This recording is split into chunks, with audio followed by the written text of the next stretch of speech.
35 años en el mundo de la comunicación, el marketing y la reputación.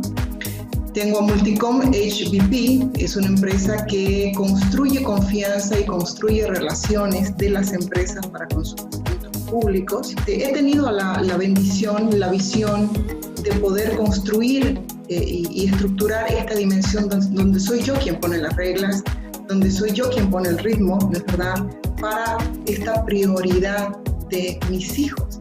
Entonces, armamos un ritmo muy interesante con mis muchachos.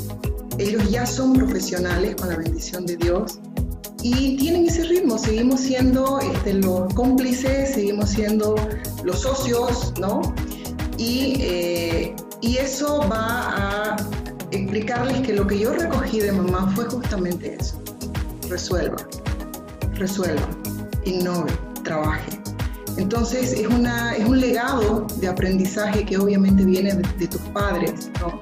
De cómo resuelves tus temas y cómo resuelves.